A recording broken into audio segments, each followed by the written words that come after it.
Hello everyone, welcome to another cool video on Blender. In today's video we are going to see about geometry nodes in Blender. This is a type of node editor available in Blender, specifically created for geometry creation. So it's available when you open the Blender. I can show you once again. So when you open Blender, you can click on the middle mouse button and select geometry nodes. Geometry nodes work at the moment as a modifier. So when you click here as a new, it will be added as a modifier. So it's very similar to adding a modifier here. So it's very similar to adding the modifier. So I can show you again. So the quick way is to just click new and it will be started.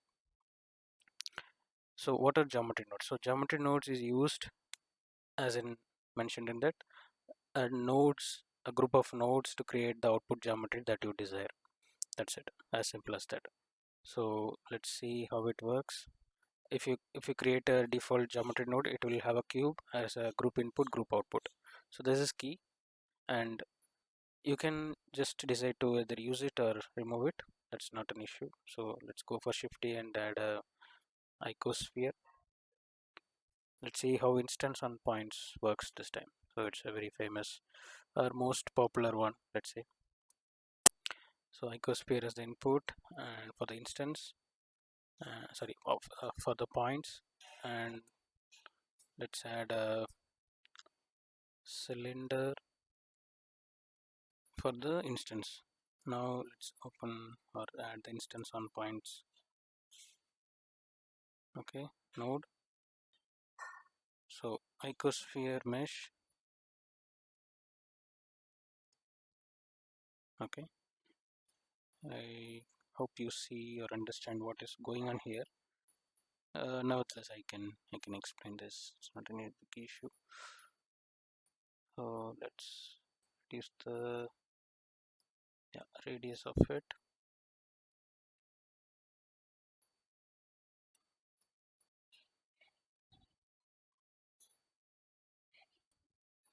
So if you see here, this icosphere has 12 vertices. Okay, 12 points, and 12 points, and the input takes in. So this is not yet validated because this is not connected to the output. Now if you see, it will have 12 instances. Okay, and output is also instances, count is 12. So what happened here? It took the icosphere information of 12 vertices and placed each vertex as a cylinder, and that's the output. So you can further work on it, like you can rotate them. If you want random rotation for all of it, is one more often used one random value. So now you can see that has a random rotation for each, and if you want uh, full range of random rotation, you can go for the 2 times pi. That gives the full random rotation for each of it. And what I mean by vertices and instances and points, so this can be also visualized or understood from the spreadsheet editor. So spreadsheet editor is primarily there to understand and observe how the data works. Okay, let me mute this to see how the vertices looks like. So now I'm not using the instance. The instance is deactivated. Now you can see the vertex information is populated. So this particular thing named as position is an attribute. We will see about attribute in detail in another video, but for now understand that this is an attribute. Similar way, face has a sharp edge or not as an attribute, and other things. Now let's go back to vertex. So this vertex has 12 vertices. Okay, from 0 to 11, that's 12. And what happens when I activate it? So I'm deactivating it and activating it. So when I activate the instance operation or instance node, it takes in all the value and it's just giving output as instances. Now all the data from the vertices are gone because it doesn't have any input anymore. Now the valid data is the only instances. So an instance has geometry as its individual 12 instances. It has its own position value, its own rotation value, its own scale value. So scale value is 1 in this case for all, but the rotation value is random. It's randomized. So because we have used random vector for that. Okay. So this is a geometry node in a nutshell. So I'll repeat it. So geometry nodes are used to create geometry, complex geometries, your desired geometry using the nodes. Okay. So it will have input, it will have output, it will have mesh inputs, other type of inputs like value input, vector input. It will also have properties which you can manipulate further for the desired type of cylinder you want. So okay, and how the data converts between different nodes and how the output comes in. If you want to know to the full extent of geometry nodes power, you definitely need to know what kind of nodes are available.